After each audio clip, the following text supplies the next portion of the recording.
speakers and distinguished dignitaries, partners and delegates.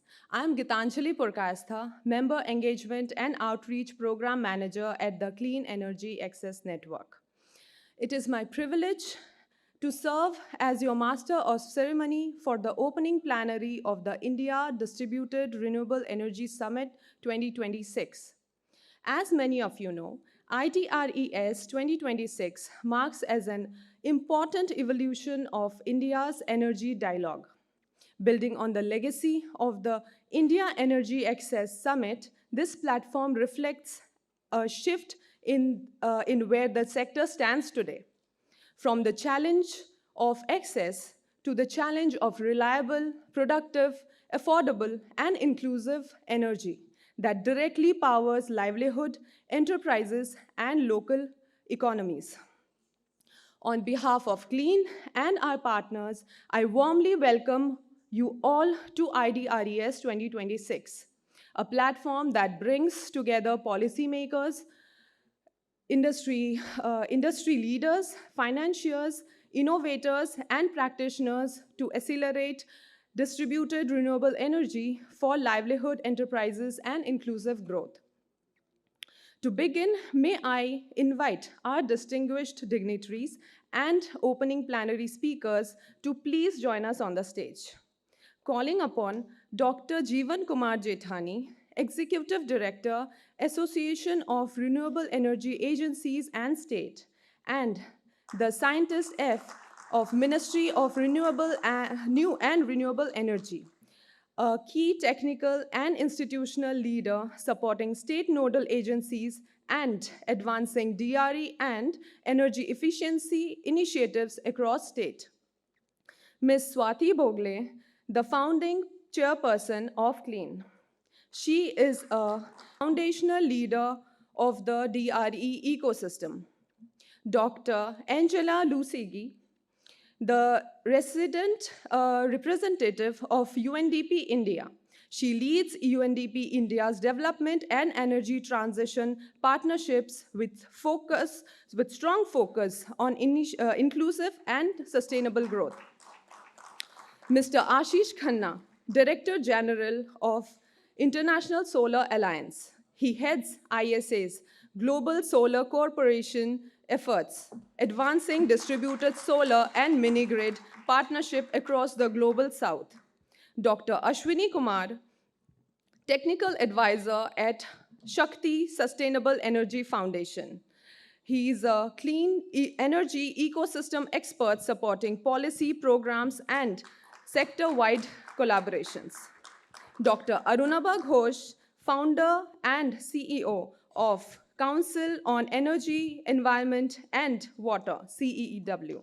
He is known for evidence-based pathways for energy and enterprise transitions. And Mr. Nitin Akhare, President of CLEAN, a DRE practitioner and ecosystem builder working across India and Africa on clean energy, powered livelihoods, and enterprises. And currently, he is leading CLEAN's sector partnership. Now, may I request the photographer Bhaiya to proceed for the opening group photo, please.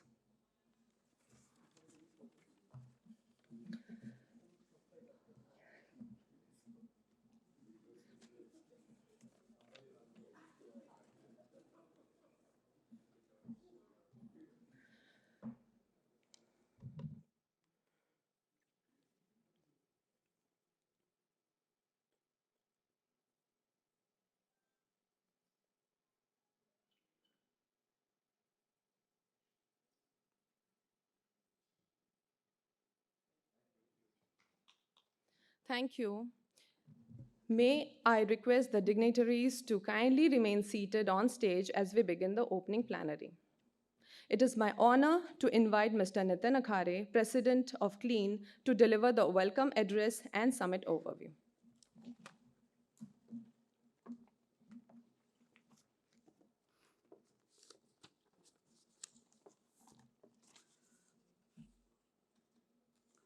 Good morning, one and all. I'll just take a deep breath.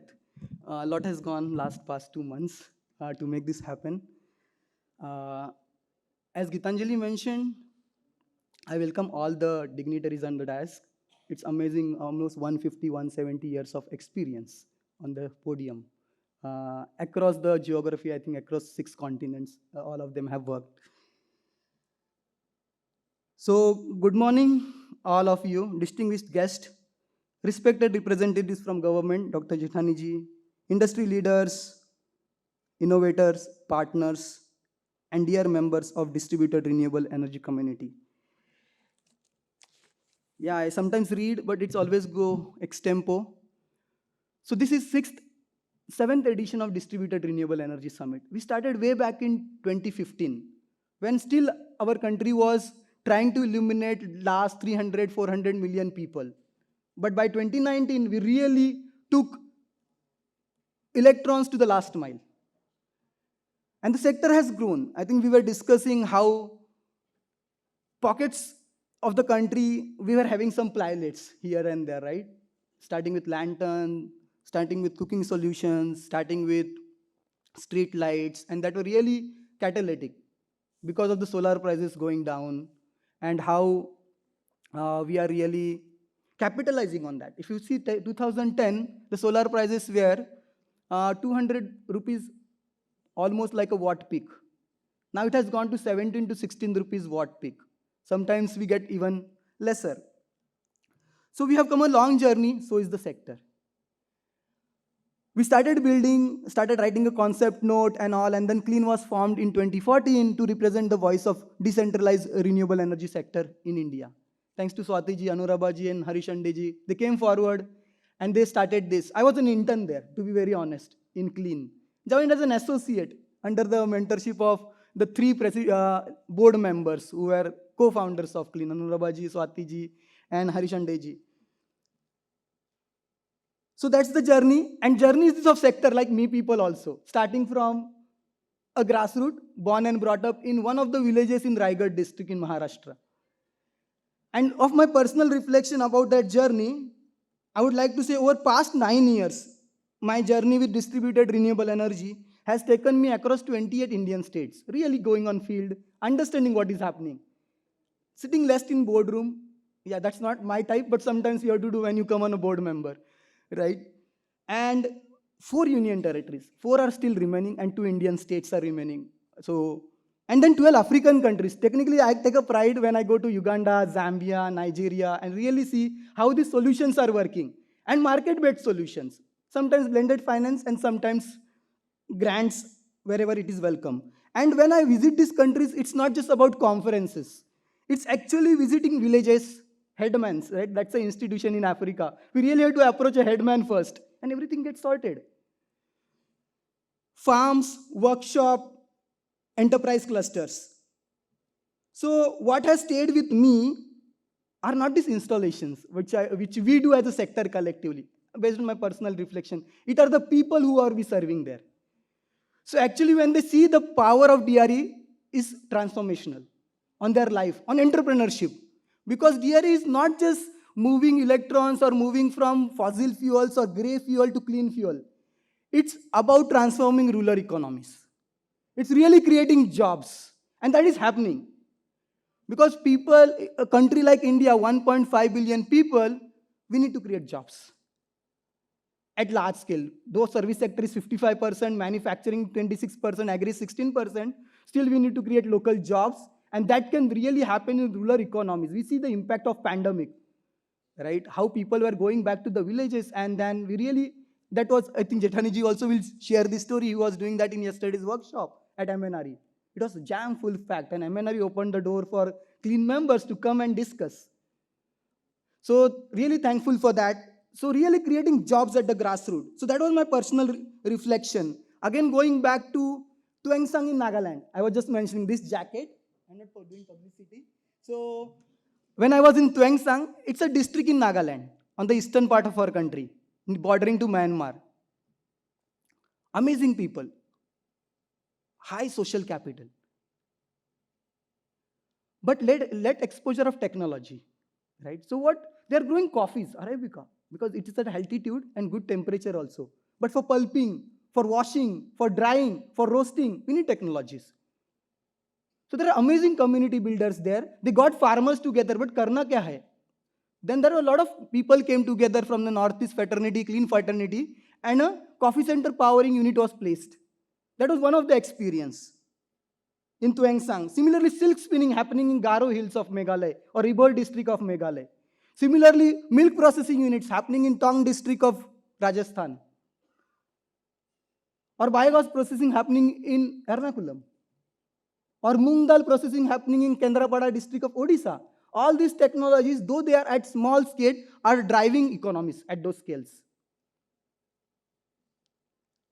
And not these technologies are bringing transformation change, but it's real strength of distributed renewable energy, which enables and support entrepreneurship, jobs closer to home, that becomes quality of life,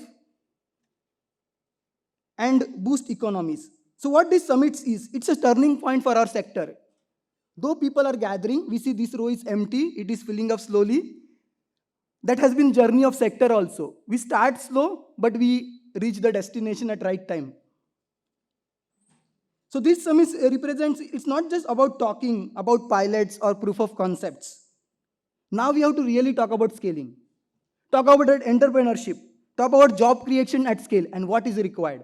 So we'll be happy to hear from the distinguished dignitaries, right, on the dais, what they mean by scaling, what they feel, and what support can be given to this sector. Clean as an industry body was built on a simple but powerful ethos. If you see Clean, our logo, it translates create, connect, and collaborate. So we connect innovators, policymakers, financiers, practitioners, and help facilitate viable business models and technology grounded in field realities. We are fortunate that Clean today is guided by strong and experienced leadership at our board. And a very highly committed and young and dynamic secretariat. That's very important. Those who are really in the background, but they are driving all the work led by Hari and Priyaji. Conveying stakeholders, supporting members, building partnerships, and serving the sector with energy and integrity. This is a blend of experience and youth, my team and board members, that gives strength to Clean both direction and momentum. We need energy for really taking the sector forward. Another 2 minutes.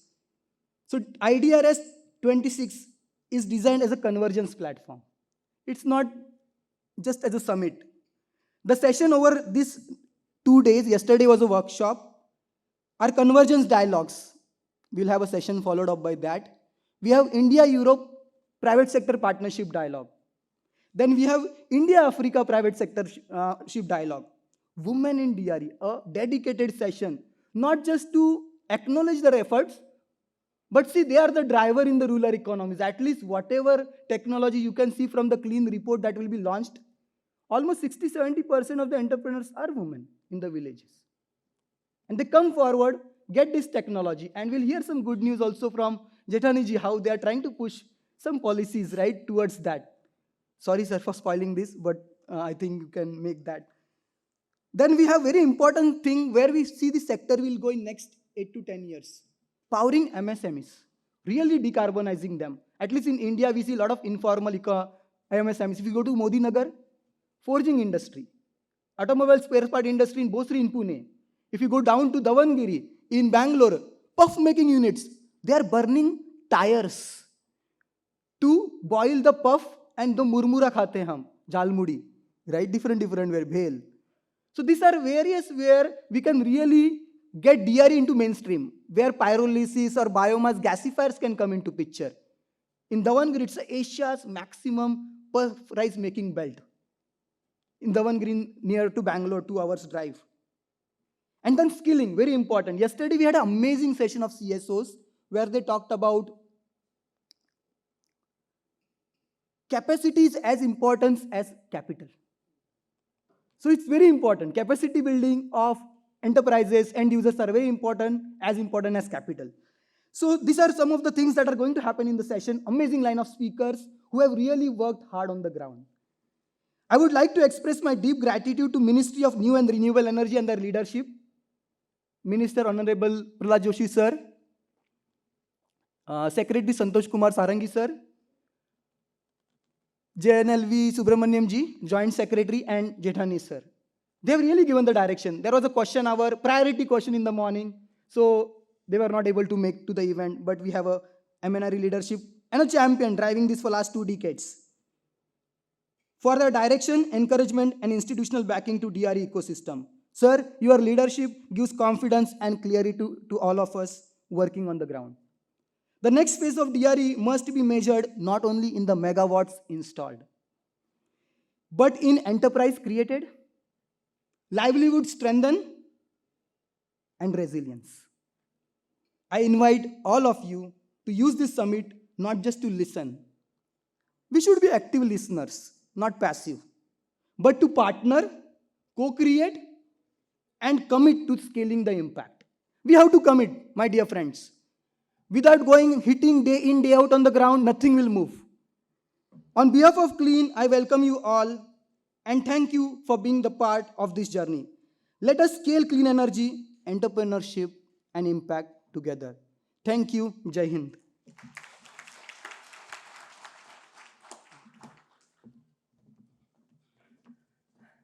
Thank you, sir, for setting the context and the vision for the summit.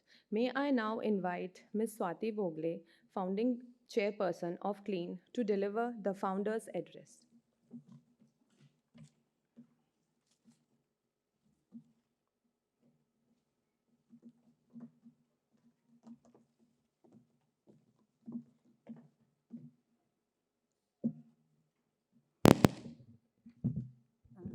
Thank you for inviting me to speak in this session.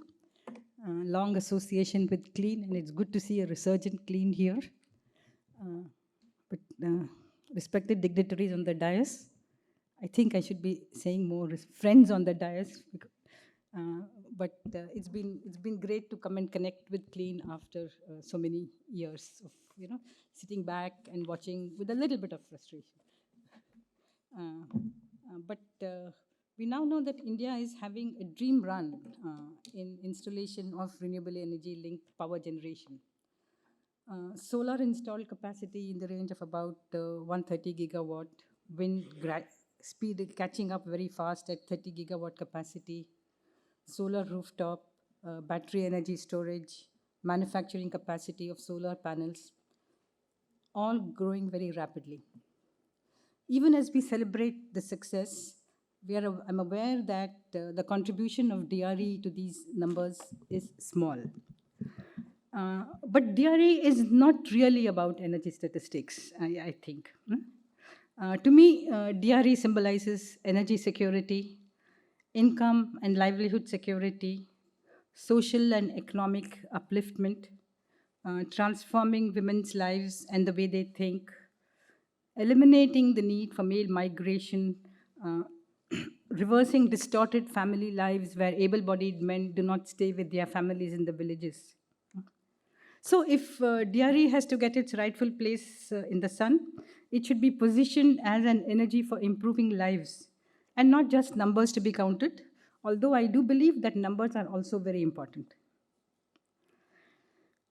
I think the word DRE became common jargon only around the year 2000. At this event, organized by Resurgent Clean, I cannot help but reflect on the evolving status of DRE and my small personal journey in the space. I recall DRE used to be exclusively associated with off-grid remote village electrification, especially with small hydro and biomass gasifiers. There was enough discussion, I think, about 18,000 villages which need to be electrified, and this village electrification through DRE is the only option. I also remember that about 25 years ago, when I first wrote project proposals for funding, we wrote about technology development in the area of DRE, small hydro turbine designs, energy efficient cook stoves, how do we design and disseminate them, and such like. Today, DRE is a prime driver for energy-linked livelihoods and for agriculture modernization. But sadly, clean cooking is still not a priority anywhere anymore. Working in the nonprofit space, our motivation was capacity building, community ownership of assets, and social upliftment through energy access. In those days, the rural youth with whom we worked were aligned to our thought process. I recall young men in villages being very excited about the village getting electrified.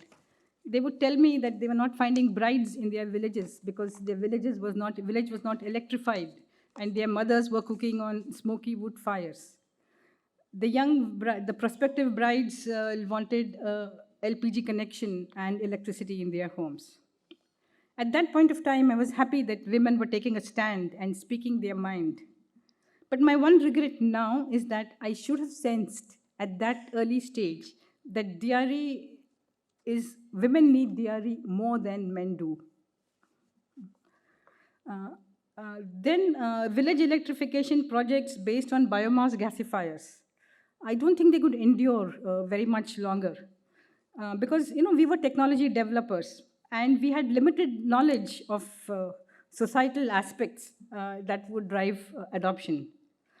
We did not understand social issues like caste, class, gender, willingness to pay, and so we could not address them in those early days. It was only around the year 2000, as I recall, that conversations about integrating the human element in dairy first started taking place. But the failure of village electrification was a blessing in disguise because it paved the way for solar home lighting systems. Solar home lighting was an individual family asset and it avoided the complications around community issues. So solar remained synonymous with the household lighting for a very long time. Today, PM Kusum and PM Surya Ghar Yojana, India's DRE sector has transformed from a niche rural electrification experiment, and it is now a sophisticated clean energy option integral to country's energy security and social upliftment. A few small and lingering questions do persist still in my mind. There is a tendency to equate energy with electricity. Thermal energy, I think, is the larger energy need, but it is never discussed. Rooftop solar water heaters, an admirable success story, has been mainstreamed into urban life. I don't think success is discussed adequately. Perhaps Arunabha was not around in those days to do a critical examination of what worked and how it worked. As I mentioned earlier, young women aspired for a clean cooking solution. The MNRE had come up with its version of the national program on improved chula, I think, as early as mid-1980s.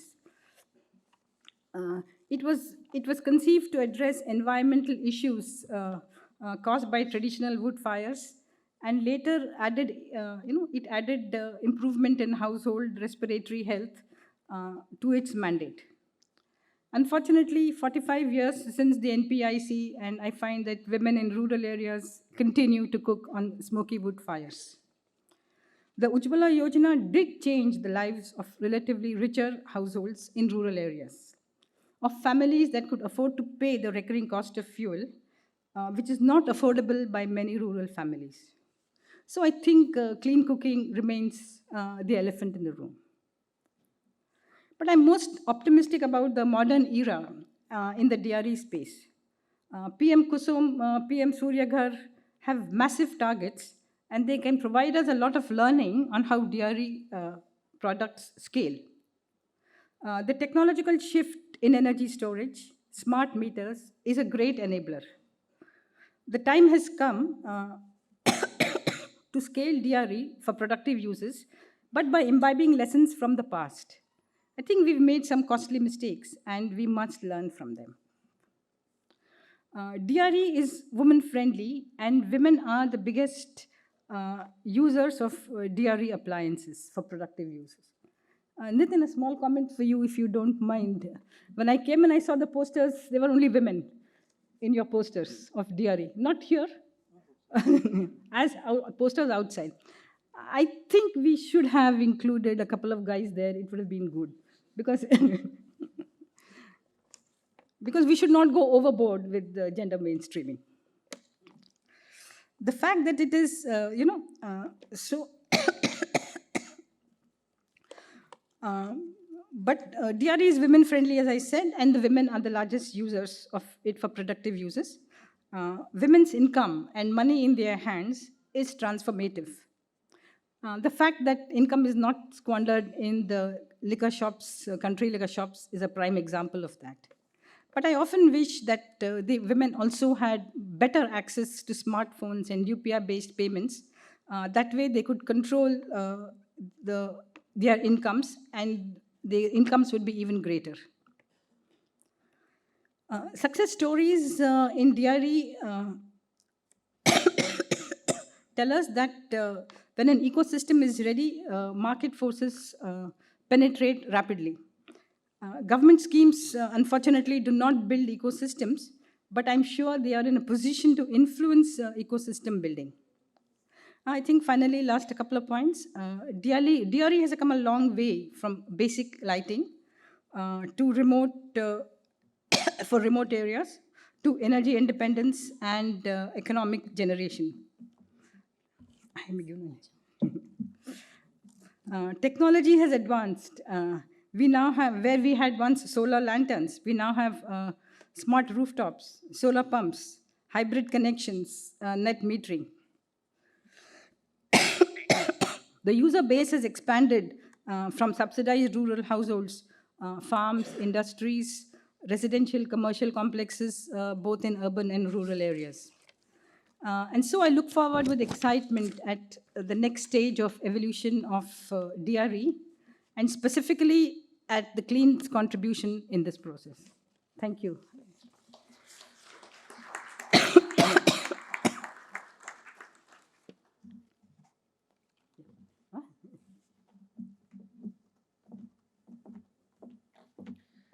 Thank you, Swati ma'am, for that inspiring sector journey.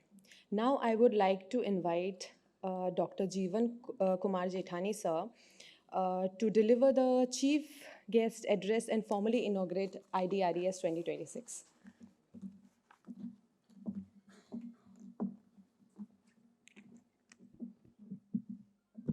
Good morning, all.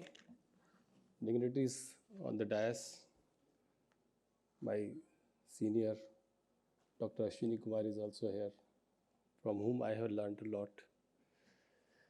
Friends, so first of all, thanks to Nitin and his team for organizing this event. And as he mentioned his journey, that he was intern in that organization and now he's president. That shows his passion about the subject. So DRE, I'm also very passionate about the DRE, frankly speaking. Before launch of PM Kusum scheme in 2019, we issued a guideline for DRE plants in 2018 itself. Because the large plants have certain challenges and which we are now facing, and these are faced by the grid operators. They require large chunks of land, transmission, and then the grid stability. So just imagine a renewable energy plant in Khavda, Gujarat, being targeted 30 gigawatt of RE capacity. And the 30 gigawatt connected to the grid, suddenly there is a cloud coverage. That 30 gigawatt goes down to say 3 gigawatt or 6 gigawatt, like that. And you need that ramp up capacity in the grid to balance the grid or make the grid secure. And that's why we are now targeting more DRE through our schemes like PM Kusum, PM Surya Ghar. And at present, out of 260 gigawatt of the total RE capacity in the country, around 30 gigawatt is from the DRE, thanks to the PM Kusum and PM Surya Ghar scheme. So when we started, Swati Madam is also mentioned about the journey of the MNRE, that how the MNRE has evolved. And initially we are targeting only the DRE applications. Our main focus was to provide the energy access to the households. At that point of time in 1990s or thereafter, village electrification program was there, and I would like to mention here that the village electrification definition initially was that if the electric lines have reached to the revenue boundary of a village for any purpose, it was considered as electrified. Now you can imagine, just reaching a line is called an electrification of village. And thereafter, in 1997, the definition was changed and it was said, if the electricity is in the inhabited locality of a village, then it will be considered as electrified. So presently, the definition is further refined and said the electricity is used by 10% households and also for the community assets like schools or so, then the village is called electrified. I think now we need to change the electrification definition to include the livelihood opportunity in the village. So we have now electrified all the villages. In April 2018, India declared all the villages are electrified. Under Saubhagya scheme, we have made access of electricity to all households in 2021.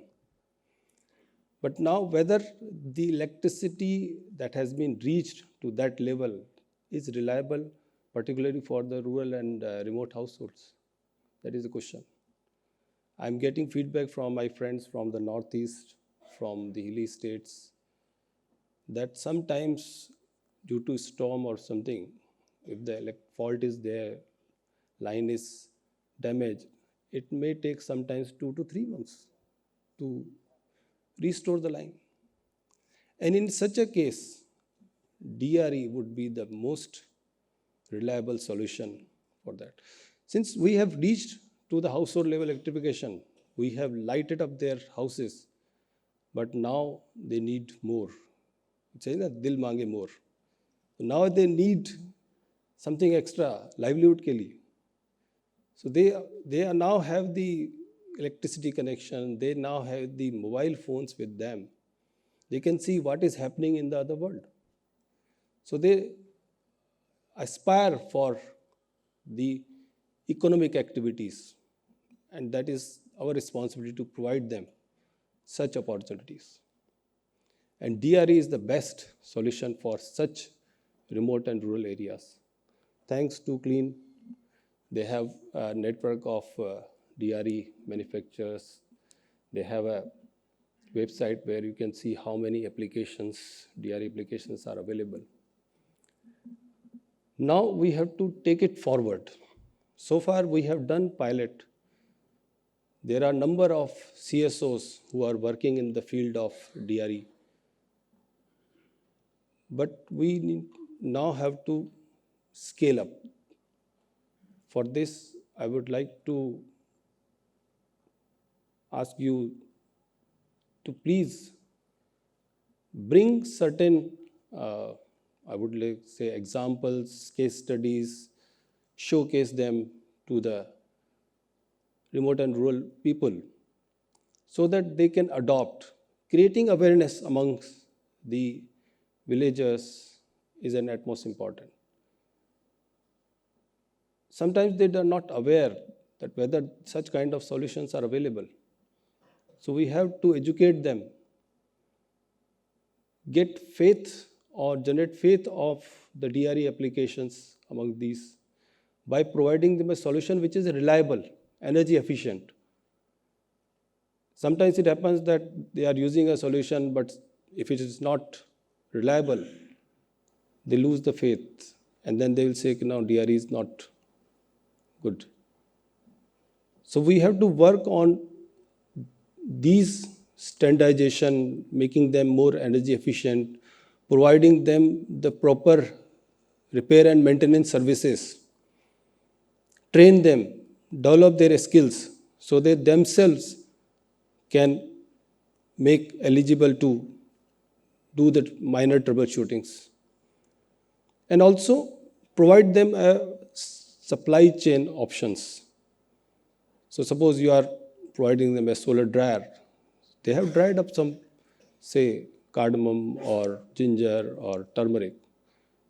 What thereafter? If you provide them the market solutions, that will really help them. And once, if you can showcase that these are the clusters they have developed, definitely the others will also take up. So I'll again thank Clean, and Ministry is also working on the DRE livelihood applications. We may soon come out with some of the schemes apart from the PM Kusum and PM Suryaghar, wherein we will provide some support for the DRE applications. Thank you very much.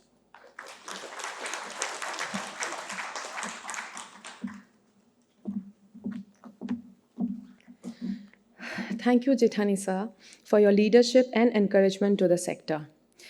I would now request everyone to please stand up for the launch of State of Sector report. And on that, I would also like to call Priyadarshini Karve, the CEO of Clean, Sir Hari Natarajan, the advisor to Clean, to please be on the stage, and also Mrinmay Thate, to the Climate Finance Associate, to be on the stage for the launch of the State of Sector report. So just to brief, this year's State of Sector report is a practical knowledge resource offering evidence, insights, and inspirations to collectively advance inclusive growth and climate action. Please wait patiently as we will deep dive into the report in our next session.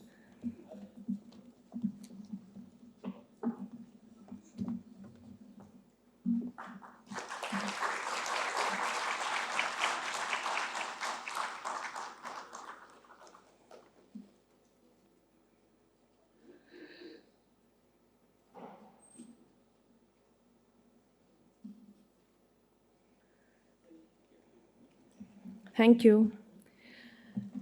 Continuing, now may I invite Dr. Angela Lusigi from UNDP India to deliver her special address.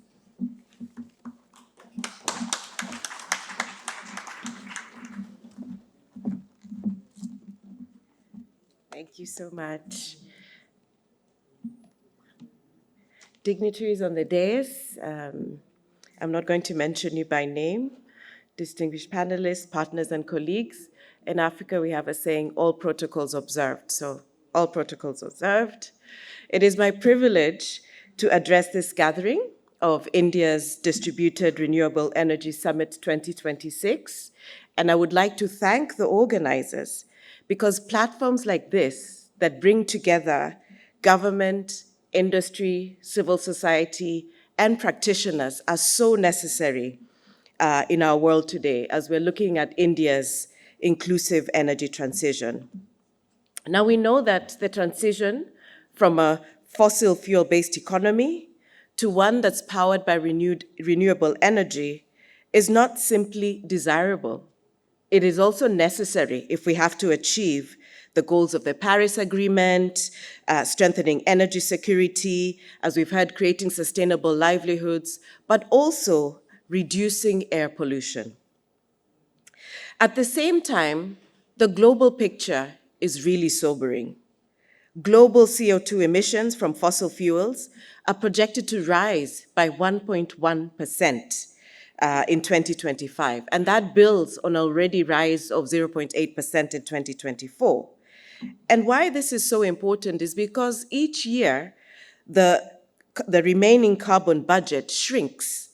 So it means that the window that we have to limit global warming between 1.5 to 2 degrees Celsius is narrowing rapidly. And for the countries in the global south, it creates a real dilemma because development requires energy. Yet developing countries must meet developing goals using only a fraction of the carbon space that is already consumed by industrialized economies. So the real question is not whether we need to transition, but how. And this brings me to the energy trilemma. We're living through what can only be described as an energy trilemma of our time. First, we need to ensure energy security. Second, we have to achieve universal access. And third, we have to accelerate a clean energy transition. So India's experience is so instructive because it shows us that these goals can move together. India today ranks 4th globally in terms of renewable energy installed capacity, 4th in wind power, 3rd in solar power capacity, and for 9 consecutive years, renewable energy has been the fastest growing generation segment, expanding at an average compound annual growth rate of 16.5%. I'm sure maybe we'll have renewed, updated figures, but this is what I have. And these are important achievements because national statistics are important, but they only tell part of the story. Progress at the macro level must translate into transformation at the community level, and we've heard this so passionately from Nitinji. For millions of households, limited and unreliable energy access still shapes livelihoods, productivity, and opportunity. So this is why decentralized renewable energy is so central to our conversation. As we've heard, Satviji also mentioned, DRE is not just about electricity. It's about linking energy to livelihoods, to local enterprise, and most importantly, to resilience. Across Odisha, Meghalaya, Nagaland, Tamil Nadu, and Bihar, UNDP shows that decentralized solutions support productive use, from silk spinning and solar-powered sewing to irrigation, refrigeration, and food processing. Clean energy is being integrated into local economic systems. And we can see that when energy directly connects to livelihoods, the benefits become tangible and they're lasting. So for us, people are at the center of the transition. And a few stories from the ground make this real. Women entrepreneurs such as Jayalakshmi and Sukumla are using solar power technologies to build livelihoods that are rooted in dignity and independence. In Tamil Nadu, Jayalakshmi now runs a home-based tailoring enterprise with reliable solar power, earning steady daily income and supporting her children's education. In Nagaland, Sukumla, a differently abled entrepreneur, received a solar-powered sewing machine that doubled her monthly income, it reduced physical strain, and enabled her to train others in her community. Their journeys show that clean energy, when linked to skills and local enterprise, strengthens incomes, confidence, and community leadership. Examples from farmers in Odisha and Bihar also adopting solar irrigation. And their experience also reflects similar outcomes: higher incomes, reduced physical strain, greater confidence, stronger participation in household and community decision-making. So these are real examples to show that when clean energy is combined with opportunity and agency, it unlocks human potential. Partnership is what enables us to scale. We just heard from the ministry about scaling. It's only possible through partnerships. When we acknowledge the contributions of civil society partners, including members of the Clean Energy Access Network, whose work is central in building community capacity, it ensures that solutions reach those who need it most. We also recognize the individuals and communities who are leading these efforts. Their experience offers practical insights for policymakers and practitioners. We have to do the reverse learning so that we can scale clean energy solutions that strengthen livelihoods, resilience, and prosperity. And here I'd like to speak a little bit about UNDP's role. At UNDP, our role is to support India's transitions in ways that are inclusive, practical, and people-centered. First, by strengthening systems that connect policy, finance, and community solutions. And secondly, by promoting the productive use of renewable energy, especially in underserved regions. And third, by ensuring that the transition is not only low carbon, but it is also equitable and empowering. Because sustainable development must leave no one behind. So the path ahead. The question before us is not whether we can afford this transition, it is whether we can afford not to pursue it. The carbon budget is finite, development aspirations are legitimate, and the technology already exists. What remains is political will and collaborative action, as well as sustained commitment from people and communities. So in closing, I would like to say that India's clean energy journey has already shown us that development and sustainability can work together. The next phase is about scale, it is about inclusion, and is about ensuring that communities benefit directly from this transition. If we stay focused on livelihoods, resilience, and equity, the path ahead also becomes clear. So I'd like to encourage us all to move together with partnership, with purpose, and also a shared commitment to ensure that the energy transition strengthens both people and the planet. Thank you so much.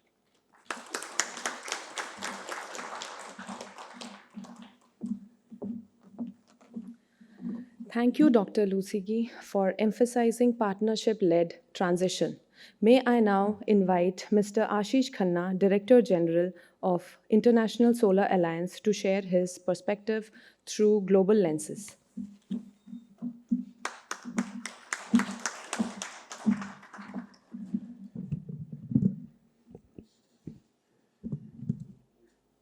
Good morning, everyone. Distinguished guests on the podium, friends. First of all, I want to thank for giving me this opportunity. And I want to begin by something that I have been mentioning on a lot of global forums when people talk about whether there is a slowdown, that the world has seen just on the solar space doubling of total solar just in last 2 years. 1,000 gigawatt got added just in last 2 years, and all agencies are uniform in their prediction that this will double from 2,000 gigawatt to 4,000 gigawatt over the next 4 years. And it's sheer economics because of more than 90% cost reduction. The interesting part about the DRE aspect is that of the 1,000 gigawatt that got added, 40% was distributed renewable energy. That figure is today only 15% in India. That means definitely India will have to do a lot more DRE, and less than 3% of the 1,000 gigawatt was in a continent of Africa that probably needs and has the best solar radiation. So I'm going to talk about 4 parts which are very important, and that they will deal with problems that speakers have mentioned but are actually very well known. One is of aggregation. How do you get scale?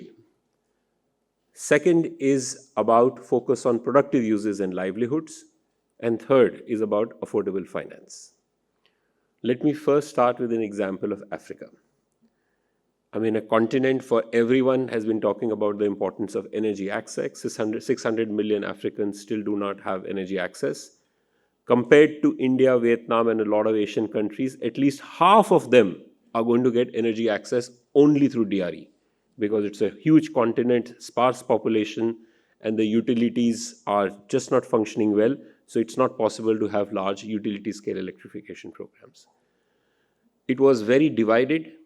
There were about 60 different donors with having 60 different schemes at country level. So when I was in World Bank, we conceptualized Mission 300, which is World Bank, AFDB, private sector, all coming together on a single platform to provide energy access to 300 million Africans, with more than half of them through DRE. That integration of a platform, which is now allowing country-level compacts on what the country priorities should be, but aggregated at an Africa level, is now a uniform vehicle of $50 billion, providing private sector DRE space a clear platform. I just want to tell you the power of that. But one challenge I see after coming to India is there is so much of innovation. There is so much of DRE components that India has been doing and is able to do, but India is not connected very well to Africa. And today, there is no systemic level of connecting India to Mission 300. Some of you are doing some small projects, but they are too small and you're not integrated. So our endeavor in ISA is how do we put a lot more productive use focus. We are planning to launch a big program for 1 million solar pumps. We also believe a lot of solarization of agriculture is a great experience of India to be actually shown to Africa. We have started with an MOU with CELCO, working with 5 African states, countries, but we are now trying to bring together a big program of productive use looking at solarization of agriculture, wedding it into a larger architecture of Mission 300 that exists. So that is one space. The second space, again for aggregation, that is very important, links to small island developing states. Do you know even some of the more advanced island states like Maldives and Fiji are spending 10% of their GDP, not of the budget, on diesel subsidies? Almost all of them, even today, are 90% or diesel or HFO. When the cost of solar and storage, and most of them are small, right? They don't have a lot of land, so it requires somewhere floating solar, somewhere rooftop solar. Why are they not able to do when the costs have come down? I think the problems are systemic, but they're too small. So we are bringing them together in a SIDS platform where 5 Pacific countries, 4 African Asian island and 9 Caribbean countries are coming together to do joint procurement of maybe 500 megawatt of solar and 300 megawatt of battery storage with World Bank support. A lot of it is DRE because they are small islands, on how do you learn from each other, how do you get private sector to provide those solutions, including affordable finance from World Bank. Again, the point is, I would like a lot of you, especially the entrepreneurs, to get excited about what kind of innovation is needed. And I come to this aggregation from 2 cross-cutting themes now that I want to talk about after these 2 aggregation examples. The first is, I find internationally, again I'm going to talk a lot more about Africa, probably true about India too, there is debt, there is equity, but a lot of private sector players, entrepreneurs especially, for their scale up are much more interested in patient capital and mentorship. And those are 2 things that are missing all over the world in that scale up. Nobody is giving a 10, 20-year capital as an equity or standing behind you that I will help you do the business plan. I'll tell you how to go to the bank and ask for a loan. I would say that it is our duty, but it is everyone's duty to actually look. We are launching an Africa solar facility in next 2 months, Government of India finally, and this goes back to Mission 300. We want to connect India with Africa for Mission 300. Government of India has approved a facility. We will put some more on leveraging 1:20 of allowing private sector to invest a lot more in Africa by providing them patient capital, risk mitigation support. The other second cross-cutting issue I want to talk about, which is very important for entrepreneurs, when I look at that report and I see majority of enterprises are 1:5 crore, I say that's not correct. Why are you stuck in 1:5 crore bracket, all of you? And for that, one of the most important things would be digitization. And I want to urge all of you, whether you are in the livelihood space, whether in the rooftop space, whether you are on solarization of agriculture space, digitization will fundamentally transform your business models and of the distribution company. And therefore, we are launching a big global AI mission for energy, because when you grow big on DRE, the distribution company will not like you. But the distribution company, if they do digitization, they should be able to actually bring down the cost of supply to the consumers through you, and actually through digitization help on a lot of businesses. So my second big cross-cutting question for your scale-up will be, what is the scope of digitization, whether you are in an agriculture processing chain of coffee, tea, or something, dairy, whether you are trying to do rooftop solar, whether you are trying to do solarization of pumps, how you embed digitization in your business plan, how you work with your utility distribution company, that, and then of course the communities, that will be the main vehicle for your growth. So with these, we are here to help integrate India with whether it's the SIDS agenda or the Africa agenda. But these solutions for the scale up are really the need of the hour, and wish you all the best. Thank you very much.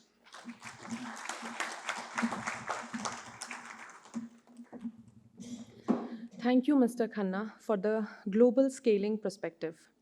Now may I invite Dr. Ashwini Kumar from Shakti Sustainable Energy Foundation to address the gathering.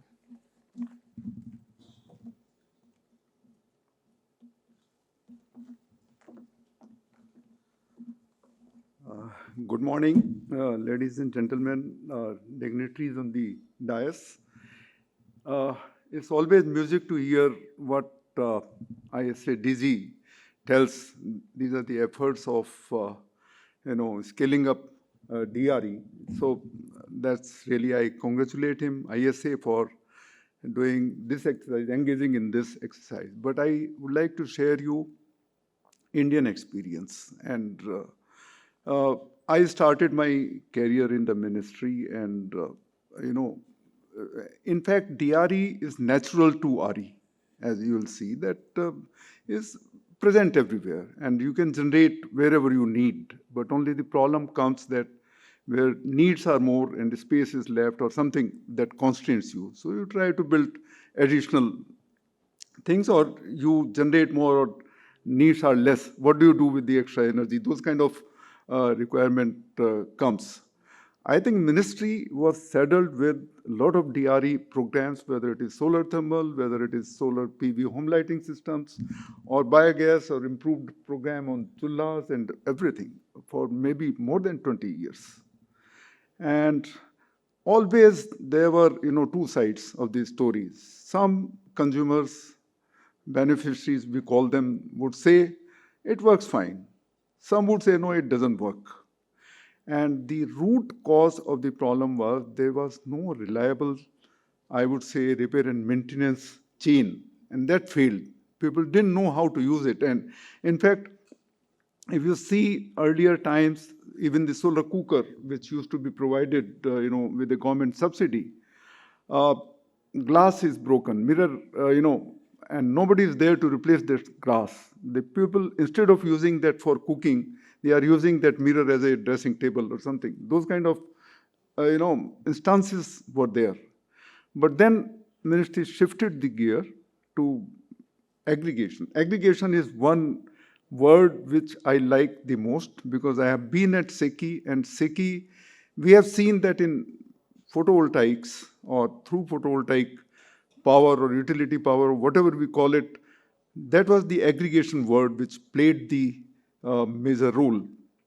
SECI aggregated the demand, gave procurement, went for procurement, sold it. And so basically, that's the role of what I would say, I am convinced that if there are no firm contracts, no firm suppliers, nothing is going to succeed.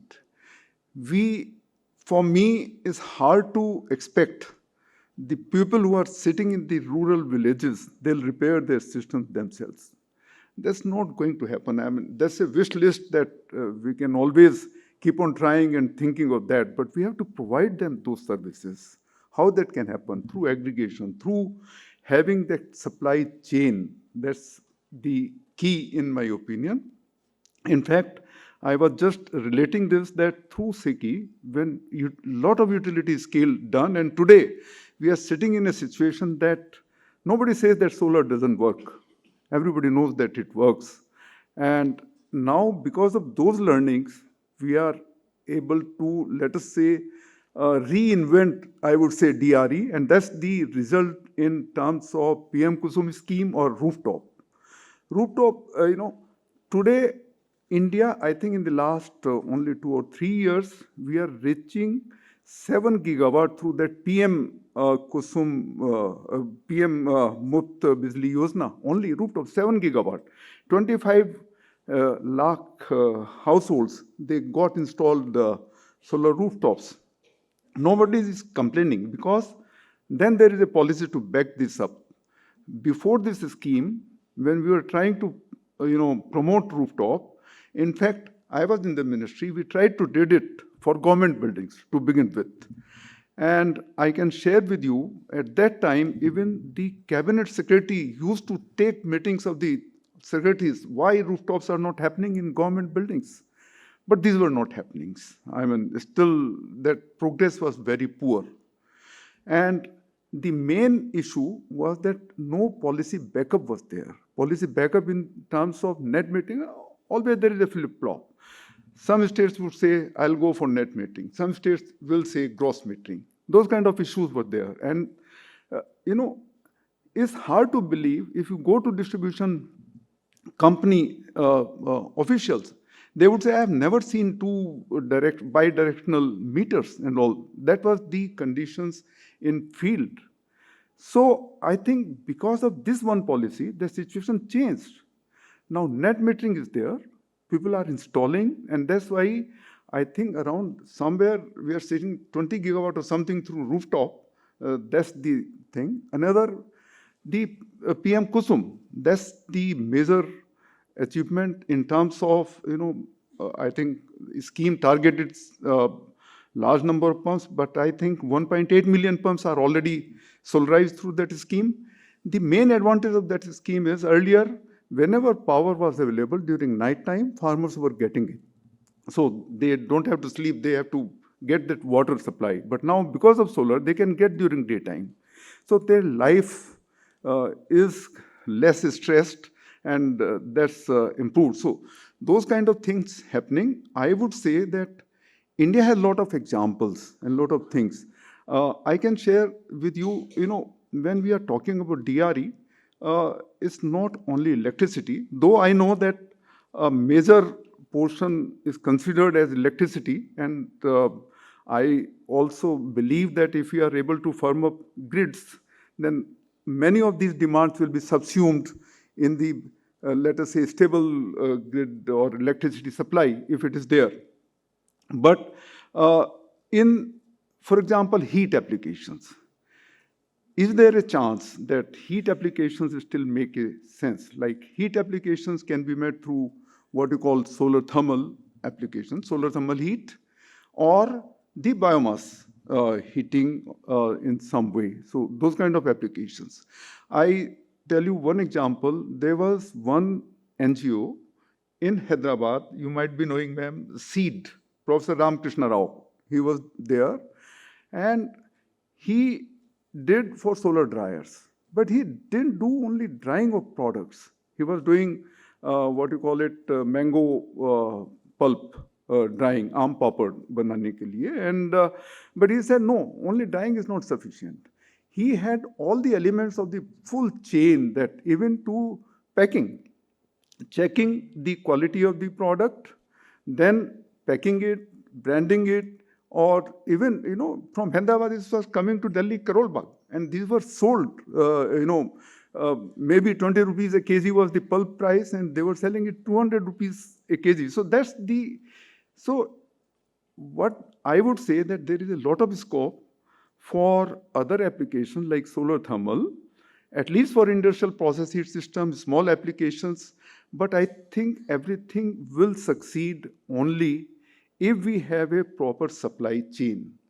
And I wanted to again take one learning from SECI example, that in solar PV, we could do it because of aggregation and, what I see as a SECI, on one side, supplier, on other side, consumer. There is a firm contract. If system is going to fail, there is a person who can rectify that or who gets the penalties. That condition has to be there. In solar thermal, that never happened. Even there was support under UNIDO project on that. But I think we never implemented those kind of things. I have been pushing in the ministry. Maybe I'll again talk to ministry. You have to maybe engage some of the agencies like SECI or somebody who can, aggregate the demand. They can come out for bidding. They can line up some manufacturers or industry or developers, and I think it can go. There is no reason that it can't go.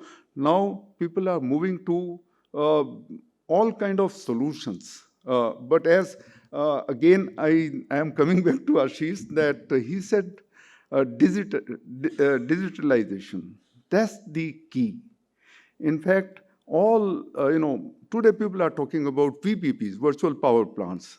What is that? You are aggregating, putting in a framework, then you are talking intelligently. That system is all equipped with the what you call digital twinning and all kind of decision it can take, forecasting. Then it's talking to grid operator and giving you electricity whenever it's required or as much. So those kind of solutions. But how this is going to be possible? If we have enough meters, smart meters. And in fact, I would like to congratulate Government of India that they have taken a lot of efforts, that RDSS scheme, a lot of emphasis there on smart meters. There are very big numbers that even the distribution transformers are going to be, metered smartly.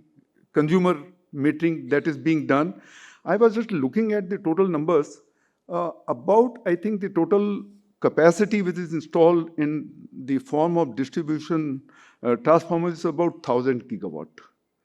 And the connected load is about also, you can take 950 gigawatt or something. And normally, conventionally, the transformers are designed to have, 50 to 70% loading or something. So people say, experts say that at least 20% spare capacity is there. So there is no, even the transmission lines and all won't be required if we are able to identify places where such spare capacities are available, where are loads. I think that can be, inserted into the system through this spare capacity. Those kind of applications are there. So I think a lot of things are there. Certainly, DRE needs a fresh look. But in my recommendation, I would say, again, go back to digitalization, then providing reliable supply chains. That is the heart of the thing. And as the Shakti Foundation, we are ready to put forward all the learnings in India, what is happening, and that can be taken to maybe Ashish or through ISA to other countries. So I think I'll stop here, and I would like to congratulate Clean for organizing this and giving us opportunity to say something. But DRE is definitely, I would say, the way forward, and a lot of emphasis has already been laid on that. That's the need of the hour. Thank you very much.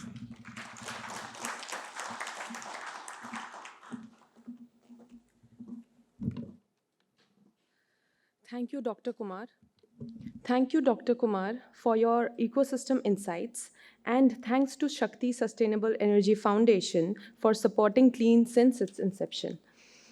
Now may I invite Dr. Arunabha Ghosh, CEO of CEEW, to deliver the knowledge address.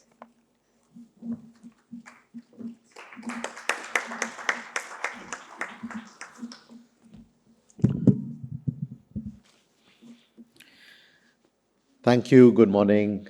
Congratulations, Nikhil, and the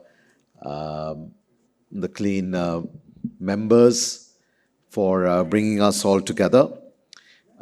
Dignitaries on the dais, practitioners here, I'm wondering, what have you heard that inspires you to keep plodding on? Because it's not an easy journey you're on.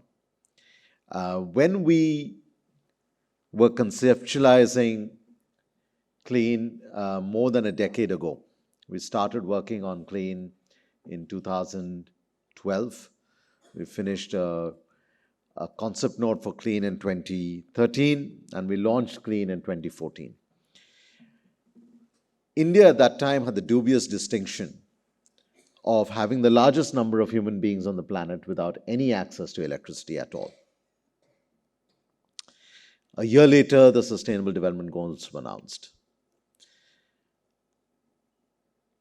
At that time, my colleagues at CEW had conducted the world's largest survey on energy access at a household level, collecting millions of data points that we then submitted to the government. 2 years later, when the Saubhagya scheme launched, and just before that, when the Ujjwala scheme launched, you saw huge transformations. 130 million people getting access to electricity within 18 months, over 400 million people getting access to clean cooking energy. Let's put this in context. In those 18 months, getting access to electricity of 130 million people meant every hour, 11,000 human beings were getting an electricity wire in their homes. The world still has over 650 million odd people without access to electricity. To meet SDG 7, and not just put a badge of SDG 7 on our lapels, by 2030, in the rest of the world, we will have to get access to electricity to 11,500 human beings every hour, all the way to 31st December 2030. This gives us a sense of the scale of the challenge, but also a sense of the scale of what India has achieved. Between the period that Clean was being conceived and the conversations we are having today in the 6th or 7th edition of IDRES. So I would argue that in a way we are at the end of the beginning. And the long arc of history that Swati ji, Dr. Jetani, his left, Dr. Ashwini Kumar, the long arc of history that India's experiments with access to energy over several decades has brought us to this place. So we are at the end of the beginning. So my first provocation to all of you is that Clean should no longer be Clean Energy Access Network. It should be Clean Energy Acceleration Network. Now, how do we do that? We have to first of all recognize the headwinds that we face as a sector and as individual enterprises and entrepreneurs. The first headwind is ignorance. The second headwind is irrelevance. And the third headwind is isolation. If we do not get our voices out, if we don't encapsulate the progress made, either at a firm level, at a geography level, in a sectoral way, there's a risk of ignorance, even though a lot of action is happening. And I must compliment the Ministry of New and Renewable Energy for not letting the DRE sector remain ignorant. This is important because there was always this risk of falling off the radar or staying below the radar. But there's equally the risk, there's equally the headwind of irrelevance. Just like the early years of those who were doing only rooftop solar or only solar-based lanterns, etc., those business models no longer suffice. Maybe they suffice in some pockets, but they no longer suffice. Because the market and technology and business models and finance and infrastructure has moved ahead. So the sector and the firms within the sector, the practitioners within the firms, and the end users drawing on the work of the practitioners have to keep upgrading their business models, upgrading their use cases to stay relevant against the risk of irrelevance. And in order to do that, I'm just doubling down on what Ashish said. You can't do this in isolation.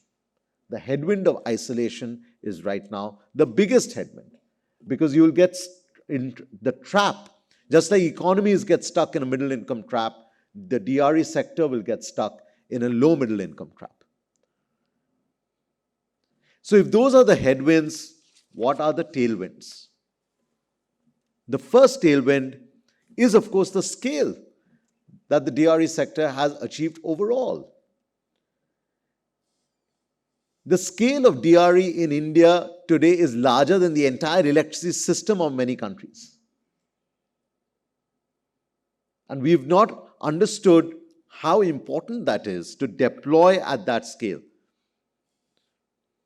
Whether it is solar rooftop under the Surya Ghar Yojana, whether it is PM Kusum scheme, whether it is the livelihood-based activities many of you might be pursuing.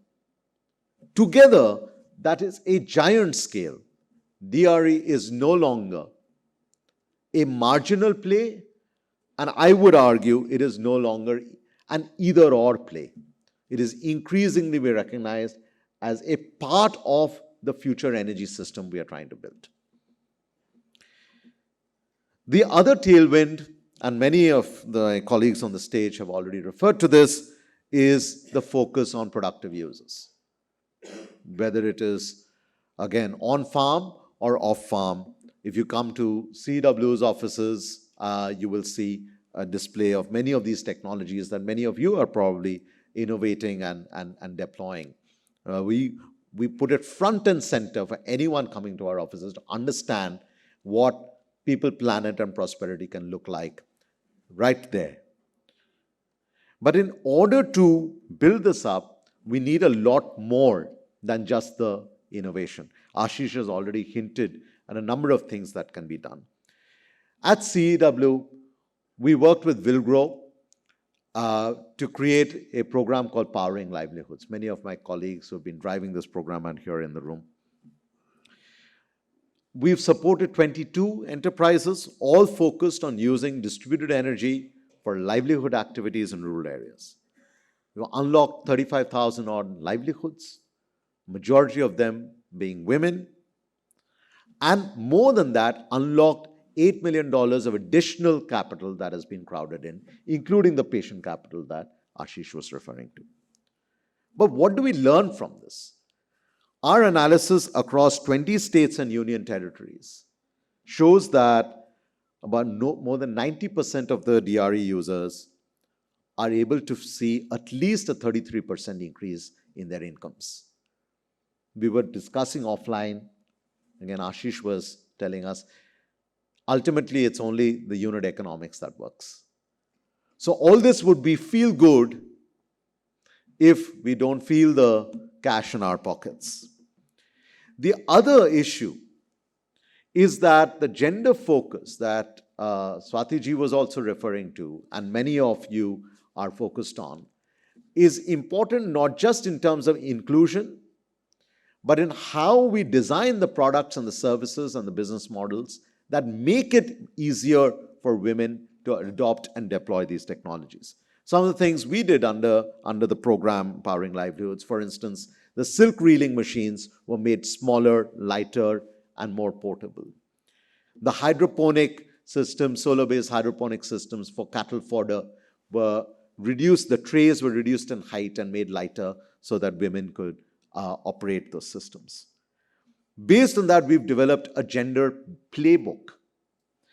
And based on our learnings on financial inclusion, we've developed a DRE Livelihoods Financial Assessment Toolkit. I'd encourage all of you to please use these resources that we have put out. But we have to take this even further. Based on the learnings at a firm level, at an ecosystem level, at a geography level, we've got to work with the MNRE, we've got to work with ISA to integrate these into existing programs, but also leverage new emerging programs, not just within India, but globally. So let me conclude by a few shifts that I want Clean to deliver as we move from Clean Energy Access Network to Clean Energy Acceleration Network. Let's go from siloed efforts to ecosystem-based collaboration. Let's go from counting assets to counting outcomes. Let's go from pilots to creating platforms that can aggregate.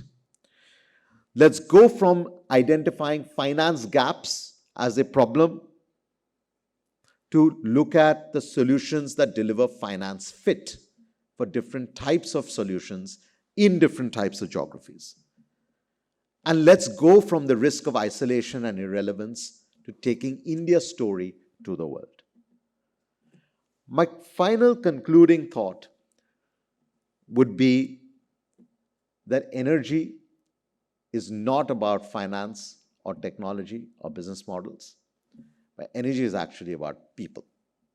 I have been extremely privileged to have been involved in the creation of 3 institutions. One is the one I run, CEW. The second is Clean. And third is the International Solar Alliance. The energy that you have on the stage here, the leaders that you have on the stage here, including the youngest leader we have, without that, the rest is academic. But with that, it could be magic. Thank you.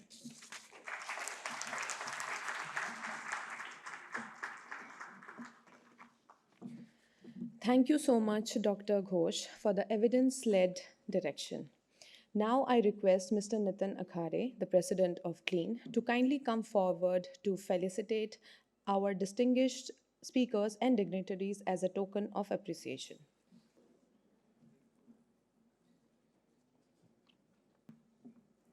Thank you, everyone. On behalf of Clean, I extend my sincere vote of thanks to all our distinguished speakers and leaders who graced the opening plenary today and set such a strong and inspiring direction for the summit. We are deeply grateful to Dr. Jeevan Kumar Jethani, sir, for his leadership and encouragement to the distributed renewable energy sector, for his continued policy, guidance, and inspirational support. We warmly thank Dr. Angela Lusigi from UNDP India for highlighting the importance of development partnerships for an inclusive energy transition, and Mr. Ashish Khanna from the International Solar Alliance from bringing a strong global perspective on scaling distributed solar for the global south. Our special appreciation to Dr. Ashwini Kumar from Shakti Foundation for sharing the ecosystem perspectives, and to Dr. Anurabha Ghosh from CEW for grounding the discussion in evidence-led pathways for distributed energy and enterprises. We are also grateful to our founder chairperson, Ms. Swati Bogle, for sharing the journey and evolution of India's DRE sector, a reminder of how far the ecosystem has come. Our insights, directions, and encouragements have set the tone, and not just the session ahead, but for the sector's pathway in the coming years. We also look forward to the inauguration of the DRE technology exhibition, which will be graciously inaugurated by our dignitaries. The exhibition showcases innovations across DRE technologies, productive use solutions, clean cookings, storage, and enterprise applications, translating today's discussions into real on-ground solutions.